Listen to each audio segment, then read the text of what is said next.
Are you an entrepreneur or ready to become a boss? Welcome to Hawaii Boss, the business podcast made in Hawaii, where you will hear from island movers and shakers on who they are and their impact on our state.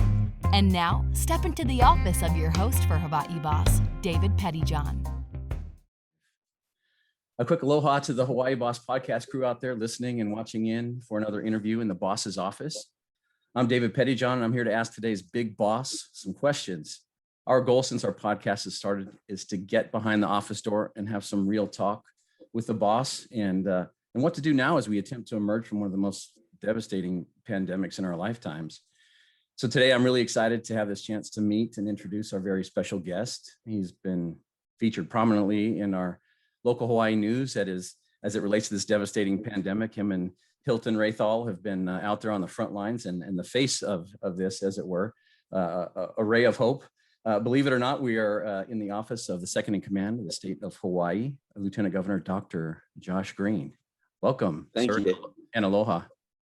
Thank you. Aloha. Thanks for having me. Yes, for sure. So listen, born in New York, now you're in Hawaii. How'd that happen? Well, I was born in New York. I fancy myself a Pittsburgher, actually, because my family moved to Pittsburgh when I was little. But I went through my medical training in Pennsylvania, and after becoming a doctor, got assigned with the National Health Service Corps to Hawaii. So I was on medical assignment to be the doctor for all of the southern part of Big Island. Okay. And so that's rural. It was rural. It was an amazing experience. That's what brought me to Hawaii, and people took me in. I just, I had just an incredible, heartfelt experience there, mostly caring for people who are Hawaiian and Filipino for the most part in Kau, and ended up getting elected to the House of Representatives. I was just worried about people not having drug treatment and trauma services. So I ran, and I didn't expect to win, but it happened. And then I met my wife a week after getting elected, and we started having babies. So then flash that forward, sort of settles things a little bit. It does. Yeah. Yeah. Jamie's from here. She was educated in the East, but my wife's really great. She's from Kaneohe and went to school here in Hawaii and law school here, but we had a lot in common and fell in love. And that's how I got locked into Hawaii. Well, could be worse places, I suppose. Yeah, many.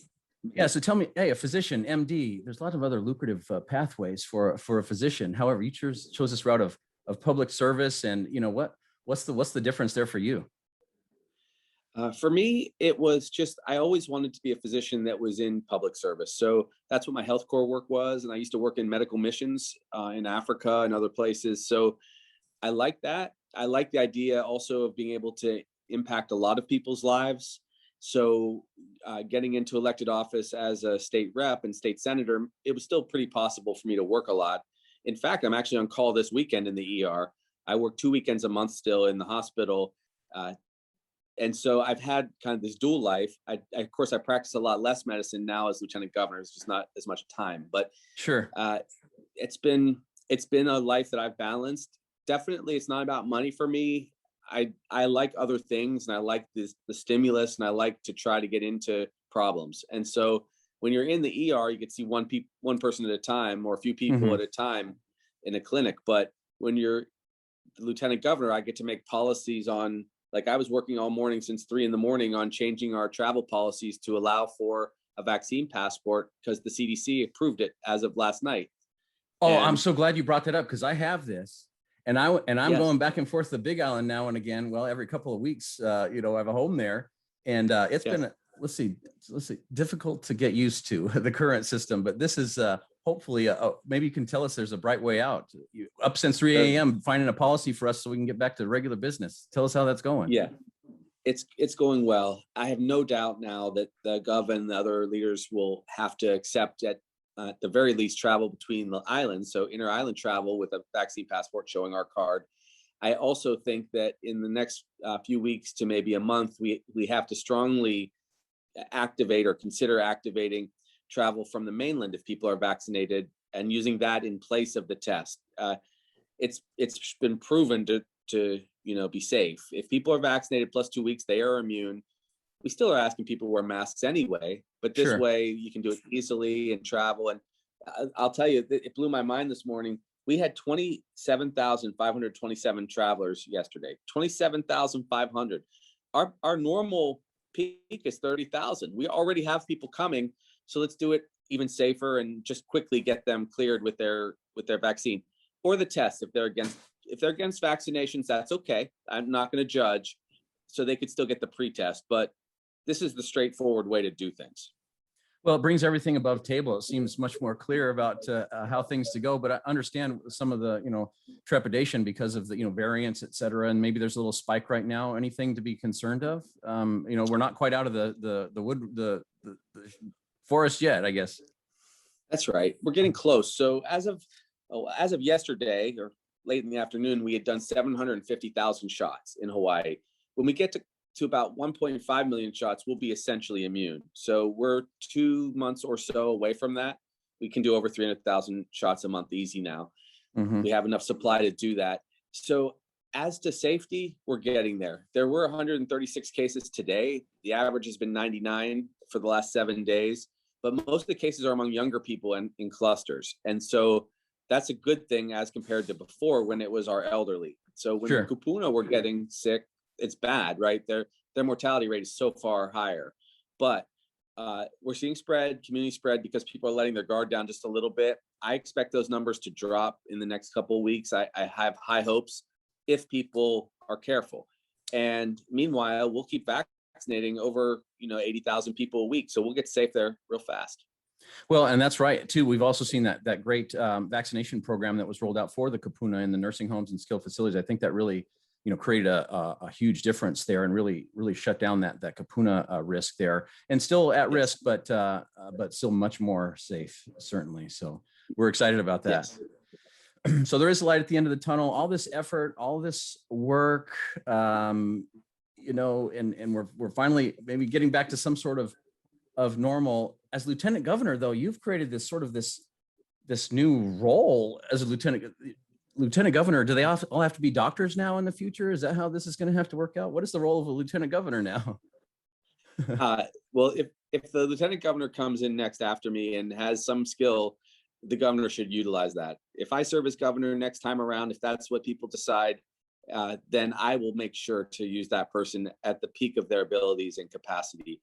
I do think it's really good when people have a skill and they still work a little bit or have extra capacity, whether it's a teacher or a lawyer or someone in media.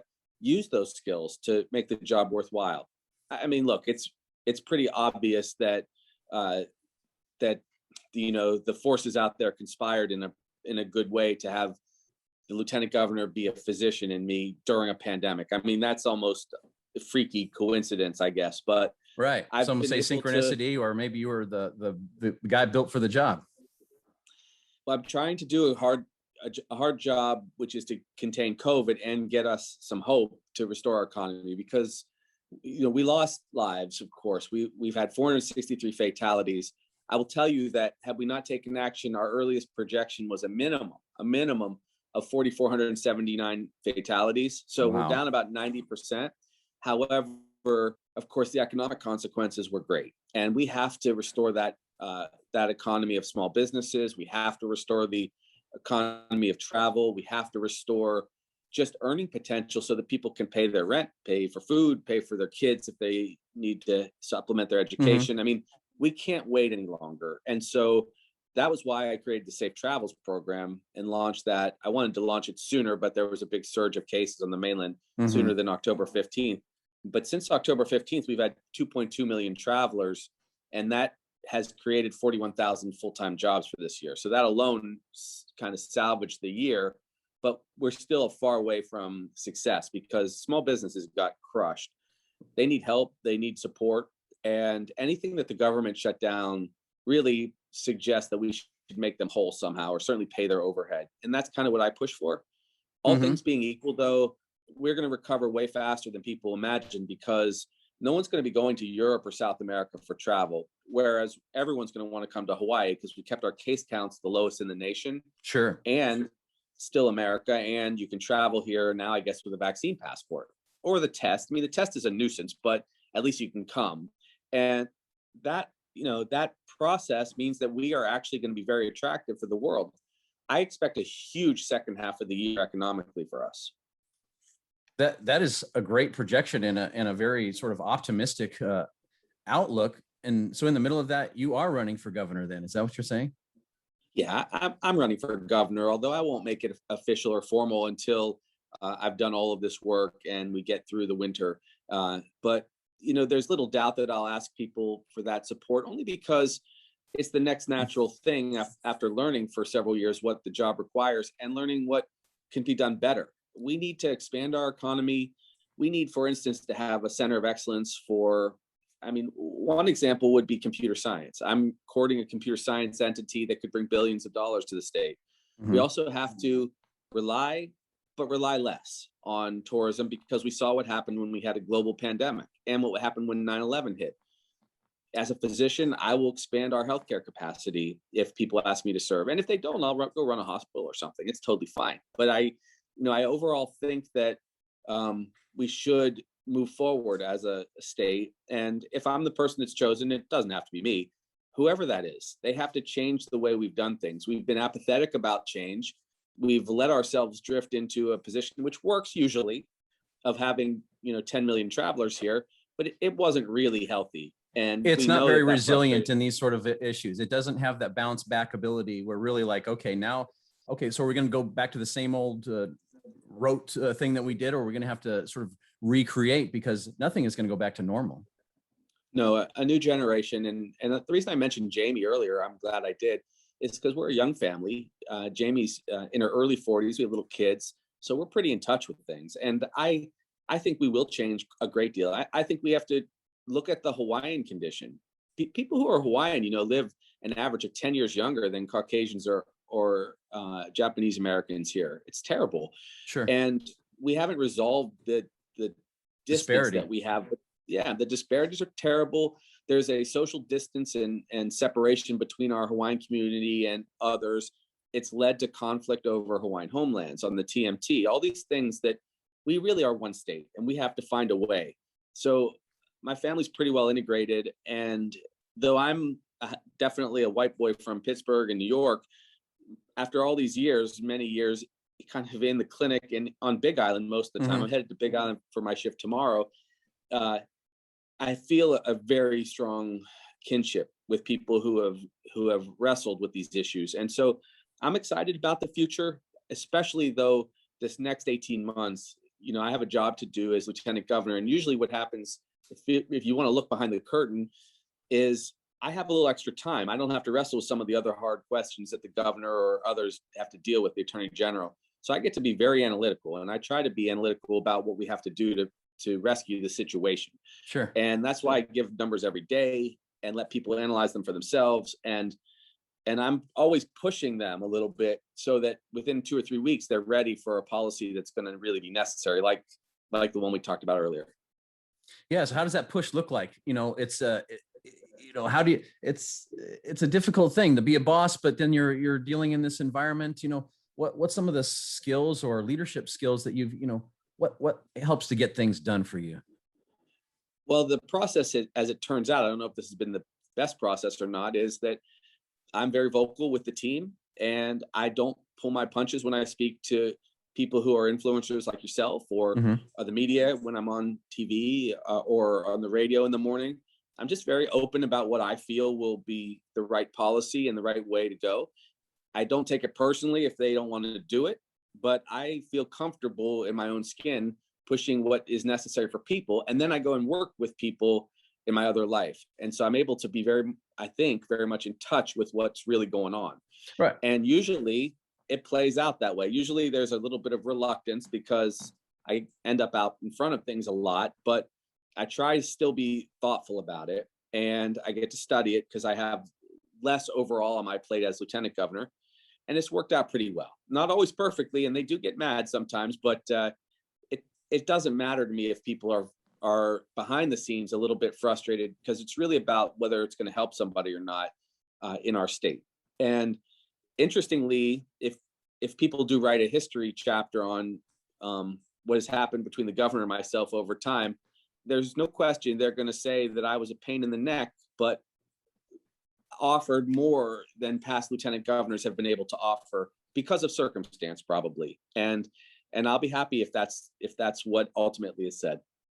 Sure, if you can create work product that seems to fit as a solution for things, and whether they take it or not, at least if they're open to be able to evaluate it, rationally, and be able to say, hey, that looks pretty good. I don't like that because there's this, sort of consideration, but you're willing to bring it above table. And I think that's a thing that I think most leaders, if you're trying to side around in politics things, sometimes it takes longer to get to the point. You have to, if you bring it above the table and be honest about it, like you said, direct and honest, then you have a lot less, it takes a lot less time, much more efficient. And, people know what you're thinking. Yeah. And with social media now, it's incredibly different, to be able to reach hundreds of thousands or millions of people in the moment. It's just a different world. I have often told this story that when I first ran for office, going door to door in my scrubs in Kona, it took me 7 months to reach 7,000 people. And now I reach 70,000 people in a minute. And so right, it's just a different universe. And so that was 2004 versus today. It's not that long ago. But since this infrastructure, it has not yet been set up in rural Hawaii yet. And I think that may be a place where some of this investment could go. And you had spoken about it really as a healthcare development structure, creating that healthcare infrastructure as a secondary to the, or maybe even primary to the tourism, that we have we have this excellent healthcare, best in the United States, and people can come and get the best in the United States. It makes a credible argument for that as a pillar on which to stand our future economy. Yes. So healthcare, computer science and technology, energy, really significant energy research and development. We have a lot of opportunities here, but we've had this reticence because what we have kind of works and it's kind of steady, but we now know, you mentioned it very eloquently, it's vulnerable. And it's vulnerable in ways not just that are based on the pandemic or the attack that we had long ago, but if a storm were to take out our harbor, we'd be in deep trouble. And we would not have resources for visitors or our own people within about 10 days. So there are some vulnerabilities, which I'm working on quietly and we'll work on for the next decade, I'm sure. But there are real challenges that we can overcome. And then it's exciting because Hawaii is probably the best place in the world. I mean, I have to believe it's in the top 3. And man, is it an incredible opportunity to be both a part of the United States and in essentially a paradise with plenty of resource in general to move forward. And so this has been a terrible year. I mean, please, no one should misunderstand. I know how hard this year has been, but we're going to recover so much faster than other parts of the globe because of who we are and what we've done, that within 2 years, people are going to recall with some pain that moment, but they're going to also realize we weathered it. Yeah, there's a certain sort of resiliency with Hawaii because of the fact that we're out on our own. But you can see with not even the use of a crystal ball that there's potential dangers that could really be really devastating for us. And we're looking forward to some great ideas coming from you and your office for the next bit of time as your lieutenant governor, and also we'll get this out to the voters out here, and we'll see if they'd like to hear what you have to say about your ideas for governor. My daughter wanted me to ask a question. She's a senior at Waikea High School, and Yes. And she's been bummed out with it. Her name's Ginger. She's been so bummed out about this whole year with school and everything. How about these kids that are graduating? I would say young adults, rather, these young ladies and gentlemen, as they're graduating, and even from college and things. What's maybe a little ray of hope or something to look forward to? Any words of advice to help them as they're stepping out now? Sure. Well, I'll speak directly to Ginger. I'm sure she's a wonderful young woman. She's got an incredibly good future ahead, because next year we will emerge from this crisis and things will normalize very quickly. Mm-hmm. In fact, some people like her will benefit because they didn't suffer the devastating loss of their first year of life in either college or in business, Sure. in their first job, which was an almost impossible circumstance to try to be employed this last year if you were new to the workforce. So her class and generation may even do a little better. but we're going to recover. We learned quite a lot about what we can do without the ability to gather. And so there's a whole new world of industries and opportunities for her group. Now they're going to possibly miss the traditional graduation ceremony, which hurts. I mean, those are big moments in life. Maybe the prom didn't happen the way she would have wanted. But I'm hopeful that next year we'll kind of double down and schools will bring both classes back together and have events that way. Though many people have gone to the wind. I understand that. But that's one way to do it. But I'm very hopeful. I have a 14-year-old who's in 8th grade, just getting ready to start high school, and she's excited about it. And I have a 10-year-old who's, smack dab in middle of elementary school, Sure. and he's kind of oblivious to the whole world. But it's affected, all of us. I know how much difficulty our parents faced this year. They did not like to be isolated. They were scared because of the virus. So it's affected everybody. Young people are going to do fine. Millennials have been caught in a very tough bind year over year, and we're going to have to try to accommodate them as they emerge. They shouldn't have to carry extra debt or what have you because of all this, but there's lots to do, and it's interesting to see it kind of up front and center as Lieutenant Governor. Well, hey, sir, we appreciate your time. As things move forward and as you gain more information, we'd love to have you back on the Hawaii Boss and talk a little bit more. But before we let you go, we've got a few questions. We call it our Pauhana, round, where a little bit of a lightning round. We ask you a couple of questions just for fun and just to maybe get another side of Josh Green. And you mind if we call you Doc? What do you like? You got titles, Lieutenant Governor, Lieutenant Gov, what, You should call me Josh for sure. Josh, okay. You call me LG if you want, but Josh is perfectly fine. Hey, well, we'll wait for LG. Okay. How about this question? What advice would you give a 20-year-old Josh Green looking back? 20-year-old Josh Green, don't be so scared of girls, I would say. They're okay. Well, maybe it's okay. You saved for a pretty one in Hawaii. I did. That's right. Okay. How about this one? Musubi or Manapua? Manapua for sure for me. Okay. Hey, you said you worked with the Filipino folks in some rural areas. You speak any Tagalog? Ilocano? I could say sakit and a few other words, but only the most basic emergency room words. And I've been blessed with a lot of great Filipino nurses to help me through. Oh, I'll tell you what, we couldn't do without it. That's for sure. And I'll say magandang umaga to all my manangs and manongs out there. Good morning to all of you. So also, hey, how about this? Lau versus lechon? I do not like lao. I hate to admit it. Sorry. But my wife is Hawaiian and she's trying to convince me. So it's a process for me. You got to get the right kind. You got to go to the right house. Yes. Okay. How about this? Favorite place to grind on Oahu? Boy, I like Moku Kitchen a lot these days. I have to say, I'm a pizza guy overall.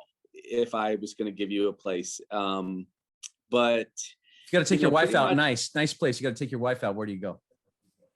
Let's see. I'm a fan of Roy's, I have to admit. Okay. If we're going to go somewhere fancy, and we've been cooking in a lot this year. So everybody's experimenting with their cooking skills, I think, this year.